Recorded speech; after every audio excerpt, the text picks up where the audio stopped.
Coming up in this episode, can one of these three competitors manage to hook a golden joystick? Or will they end up battered and fried? Is this ace pilot able to blast these bogeys in time to be back for breakfast? Or will his kipper be smoked? And will a legendary wrestler be able to leg drop his opponent for the victory? Or will he end up getting schoolboyed?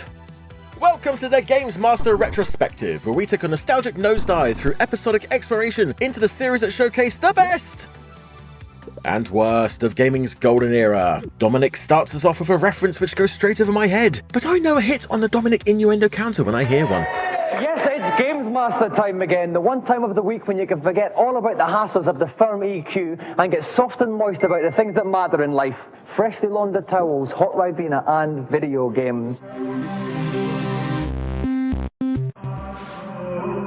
Welcome. So you returned once more to pit your skills against one of my little challenges. I must commend your audacity. The first of this week's Jolly Jaunts is on a fishy little game called Robocod. James Pond 2 Robocod was developed by Vectordine and released in 1991 for the Acorn Archimedes, Amiga, Amiga CD32, Atari ST, Commodore 64, DOS, Game Boy, Game Gear, Master System, Mega Drive, and SNES.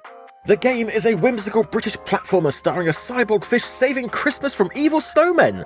Obviously, players stretch James's robotic body to reach platforms, unlocking doors with keys in surreal, pun-filled levels within Santa's workshop. Adding to the absurdity is an in-game promotion for Penguin chocolate bars, because when you've already turned a fish into a Robocop parody, you might as well try and reel in as much product placement money as possible, right? To satisfy me, you will need to get through the very first level in less than 1 minute, collecting 50,000 points in the process.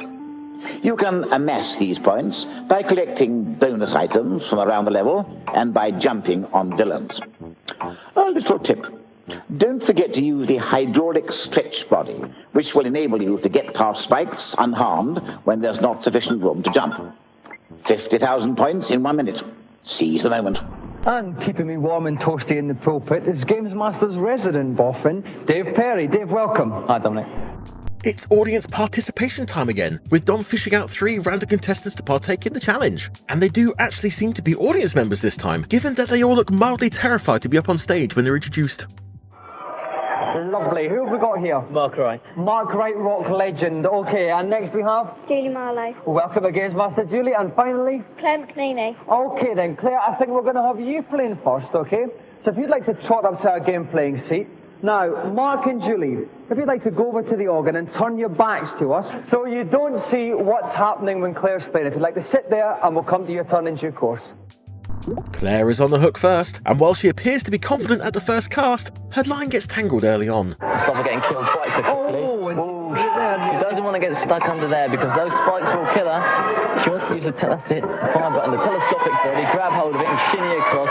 Okay, now Marine just style. Object there. Is that important? There's a few points there. She could have done with them, but she can still make the 50,000 without those objects there. She's got those Okay, lips. we're coming up for nearly halfway through the challenge, and she's and she's bought it. So unfortunately, Claire's challenge has ended there. If she'd like to swap with Mark, we'll go on to our second competitor. Round of applause for Claire. Mark takes the pew next, and while it looks like he's taking the bait and going for more items, he can't seem to get to grips with getting a grip. So use that telescopic body, but you've got to get across there. Fire button, Mark. That's it, hang on. Okay, now he's rolling across there. 12,100 points. It's also worth mentioning that Mark appears to be cosplaying as Dominic, but with a mullet ponytail. He wants to stay on this platform now. Oh, we made it. Oh, we need to... Just walloped by the Straight snake. into the snake. Halfway through the time and halfway through the points, but Mark's challenge is over. Round of applause for Mark. Julie is the final contestant, and it seems like she's a fish out of water here. Jump over these spikes. Okay, she's pausing. She's got in there, but you know. Despite that though, once she gets going, it looks like she might actually make it. She's only got 15 seconds left. Yeah, get the tap. 37,000. She's got to move now. That's poison. She's got 10 seconds left. 20,000 points. She's going to have to really motor now. Oh, some spikes. What's the answer? 1,000 points. And 3 seconds left. 3, 2, 1. I think she's going to get it. Until she doesn't. But did you enjoy coming in and playing? Yeah. Another round of applause then for our 3 contestants. Thank you very much. I thought tonight we'd go out with a flurry on Thunder Force 3. Thunder Force 3 was released in 1990 by Technosoft on the Mega Drive and SNES. Rather uniquely, its success on the home console market saw it retooled for release in arcades as Thunder Force AC. The game is a blazing shoot-'em-up where players pilot the Fireliro 03 spacecraft through chaotic alien battles. Noted for its non-linear stage selection and blistering soundtrack, it pushed 16-bit tech with silky smooth scrolling and scream-filling bosses. Fondly remembered for balancing challenge and fun, it's proof that space shooters could rock as hard as their synth metal OSTs. Your mission is to get to the underwater world of Siren. But just to spice things up a little, I thought we'd have a bit of a hoot and put it on the rather tricky Mania mode. As well as negotiating the treacherous currents, you'll need to avoid or destroy all manner of mutant hybrids hell-bent on your destruction. Only then will you be able to take on the decidedly resilient Piscine end-of-level Guardian, the last obstacle between you and glory. Good luck.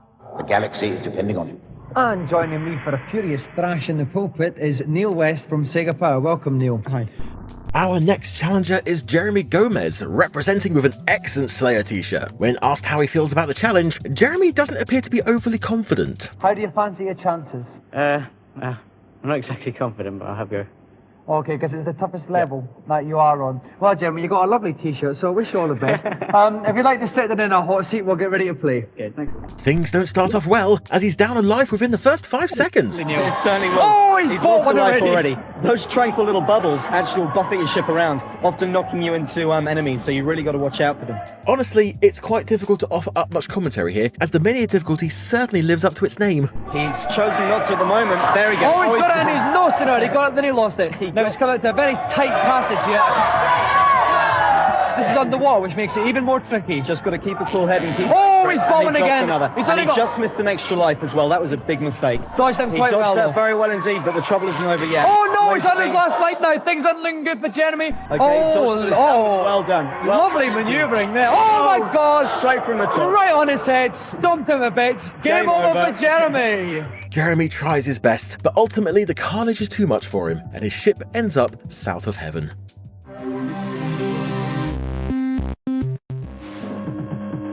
Our theme this week is adventure games.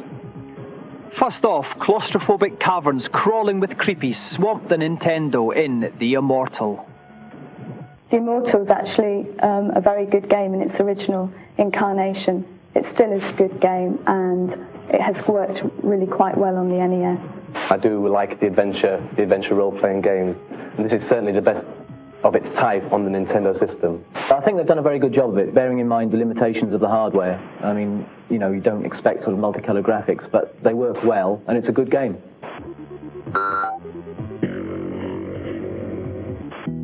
Next up on the PC, LeChuck's back, and this time he's irate as everybody's favourite pirate returns in The Secret of Monkey Island 2. The playability, it can't be beaten in my opinion. There's a lot of amusing text in there, and it's a very, very strong title indeed. It's funny, it sets a nice level of challenge, and it's very addictive. It's brilliant. This game is so brilliant that I want to run away with it and marry it. Monkey Island 2: LeChuck's Revenge was released in 1991 by LucasArts on the Amiga, DOS, FM Towns, and Macintosh. The game is a legendary point-and-click adventure where bumbling pirate Guybrush Threepwood hunts down the Big Whoop while battling ghost pirate LeChuck. Renowned for its razor-sharp humour, inventive puzzles, and using the infamous Scum Engine, it redefines storytelling in games. Its vibrant pixel art, wonderful score by Michael Land, and refusal to take itself seriously has kept it relevant for over 30 years, with a remaster being released in 2010 which included a full voice cast. A treasure that refuses to be buried, it's still remembered as a stone-cold classic, proving that pirates, puzzles, and punchlines could coexist in gaming's golden age. And finally, on the Master System, a caper a la Dungeons & Dragons, Heroes of the Lance. A good role-playing title, good, very sound graphically, a little lacking in the sound. I prefer something that's a bit more straightforward, and did find that Heroes of the Lance was really quite a specialist game. Frankly, it's a bit slow, and it might not have a mass market appeal.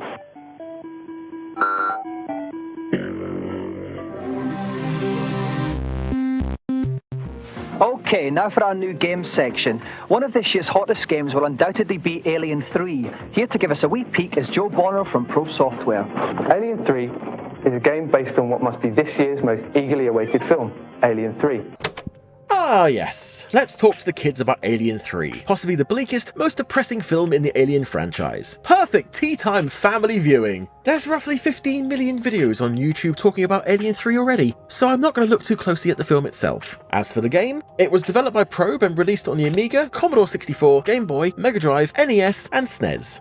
As I touched upon briefly in episode 2, let's talk about the very odd 80s and 90s trend of making computer games aimed at kids made out of films that were clearly rated 18. I'm talking Robocop, Terminator, Friday the 13th, and Nightmare on Elm Street. Come on! And to stick to the subject at hand, we have Alien 3. The film is a hard 18 for violence, gore, language, and, while not an official reason for the classification, sheer grim nihilism. The film is bleak. There is no happy ending to be found here, so of course it's perfect fodder for a tie-in game. Yes, in this game you play as Ellen Ripley, shaved head and all, as she runs and guns her way through Prison Planet Fury 161. So why were these games made? The kids playing them should not, in theory, be watching the films they're based off. So what's the point of making a movie tie-in to a film the kids wouldn't be seeing? In short, licensing gold rushes. Studios saw games as merch, nothing more. Parents didn't even blink. There were no proper rating systems in place yet, and video games are for kids was the mantra. The developers, they just made it work, scrubbing gore into goofy action. As for the kids playing these games, well, cultural osmosis usually meant that they knew of these franchises even if they hadn't actually watched them. It was the allure of being able to get a taste of that forbidden blood-splattered fruit that had them flocking to these pixelated parallels so they could get an idea of what it was like to have a Terminator chase you down, or to see Robocop punch a dog in the face.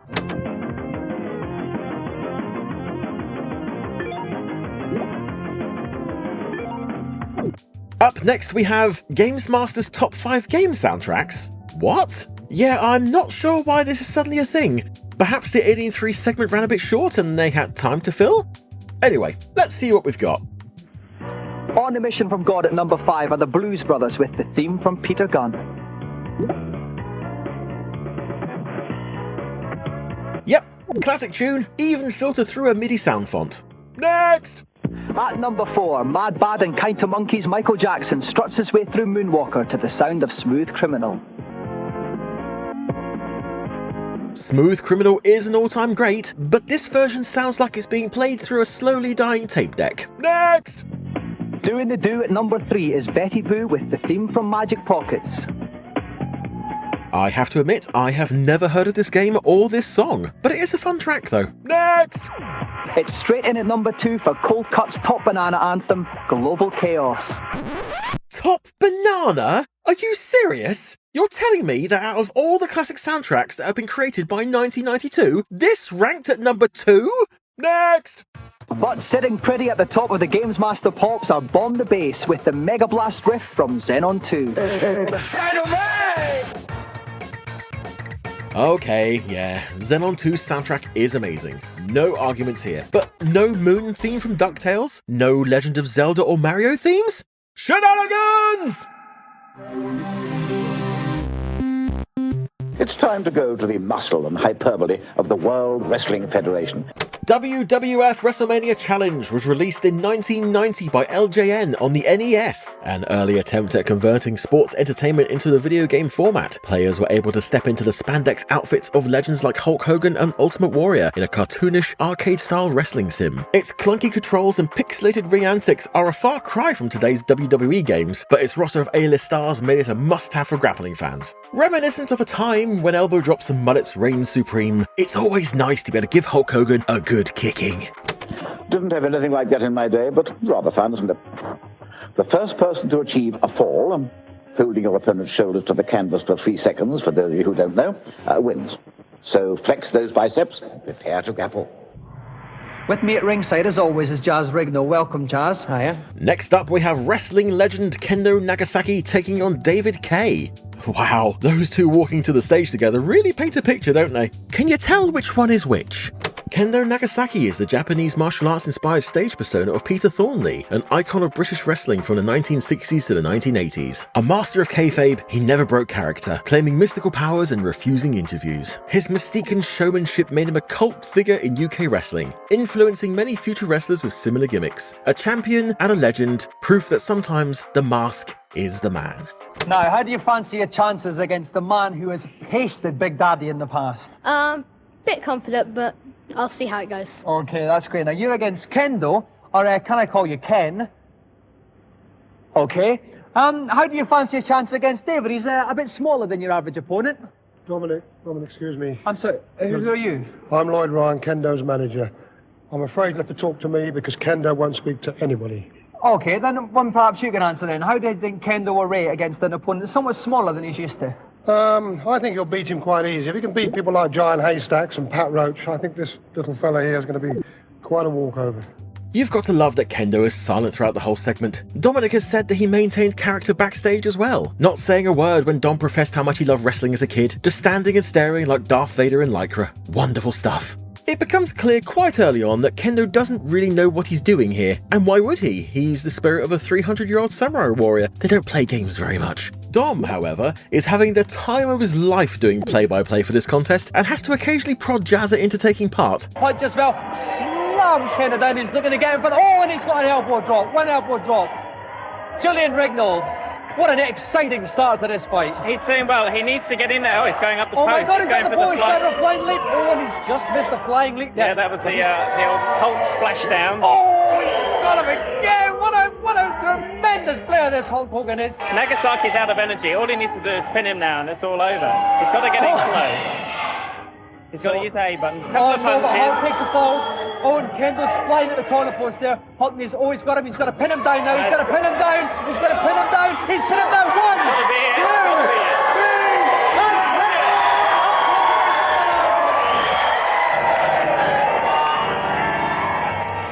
As in real life, Hulk refuses to lay down for his opponent, and David takes out this Goliath with ease.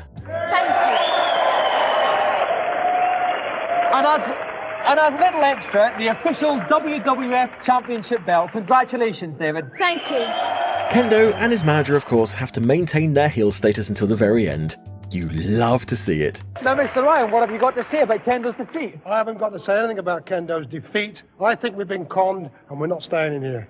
We're going.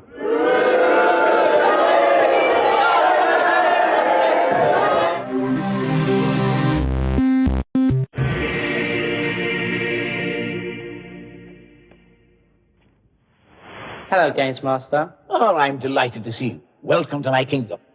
Now, are we ready? On Zelda, I can't for the life of me find the whistle in the second quest. Do you know where it is?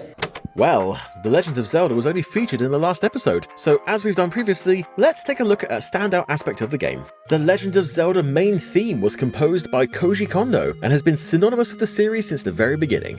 Koji had originally intended to use Maurice Ravel's Bolero as the title theme, but found that the music was not yet in the public domain. Instead, he reworked an existing piece of in-game melody into the tune that we know and love. The song is a chiptune masterpiece, blending heroic brass-like synths and a galloping melody that screams adventure. Instantly iconic, it's been rearranged for orchestras, remixed in Smash Brothers, and hummed by generations of gamers the world over. It's a timeless anthem of exploration, proof that even a limited 8-bit sound chip can evoke epic quests and endless nostalgia. I do indeed, young man. Locating it requires a modicum of initiative. The whistle is in the blank square in the middle of the level. To get there, you need to go through to the room directly above it, and then walk down through the wall, if the wall is false.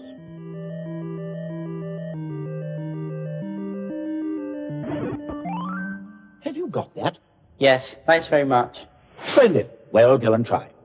Who's next up, I wonder? Hello, Games Master. Now, what can I do for you? I keep getting killed as I run down the snow hill on the second stage of Strider. What am I doing wrong? Oof, another game that's already been featured on the show. Well, the Strider series isn't enormously noteworthy, so instead let's compare some of the different versions of the original game. As I'm sure you've noticed, a lot of titles around this era were released on a multitude of devices. this game having been released in 1989 on pretty much every platform at the time. All these devices had varying degrees of hardware power. In order to give a broad view of how these games could differ in graphics and gameplay, we're going to be looking at the Amiga, Mega Drive, NES, and ZX Spectrum versions. If we compare the Amiga and Mega Drive, we can see there's a huge leap in graphical power, and comparing the Mega Drive to the ZX Spectrum isn't even fair.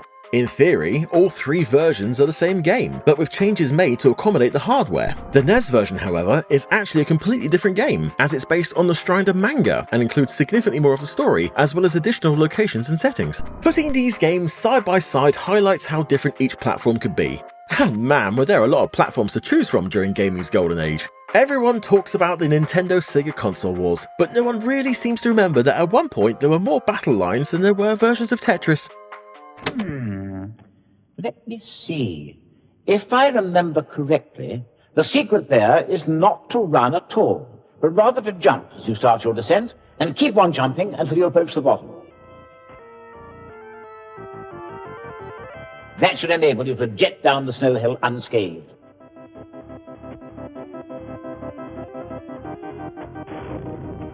Oh, thanks very much. Bye. Next, please. I wonder who we have now. Hello, Games Master. In Mega Man, how'd you kill the big orange Sandman? I'm finding it's impossible to get past him. Mega Man, aka Rockman in Japan, was released in 1987 by Capcom for the NES, and was Capcom's first title made specifically for home consoles. The game introduced the Blue Bomber to players, and established the main game mechanic of battling 6 robot masters and stealing their weapons in a non-linear manner. Though rough around the edges, its stage select innovation and punishing difficulty laid the blueprint for its many sequels and spin-offs. A humble origin for gaming's most enduring android, proof that even prototypes can spark a 35-year legacy of precision platforming. More death and destruction? At least they're all villains, I suppose. Now listen. To dispose of the big orange Sandman, you'll need to jump over his body parts as they come onto the screen. And then, when he is completely formed, use your elect gun to shoot him in the eye. Does that specify your destructive lust? Yes, it does. Thank you very much. Well, enough good deeds for the time being. See you anon. So, with that exhilarating but ultimately fruitless effort, tonight's show comes to an end. Well, it's smoking jacket and steaming jasmine time. We'll see you in 7 days for another Games Master. Good night. And with that, episode 7 is pinned for the 1, 2, 3. This episode has raised some interesting questions regarding movie tie-in games, and we'd love to hear if you played a game back in the day that was based off a film that you would not have been old enough to watch. To make sure you're alerted to our fortnightly visits, make sure you subscribe and give that bell a bit of a polish. And, as always, remember, don't be a dick.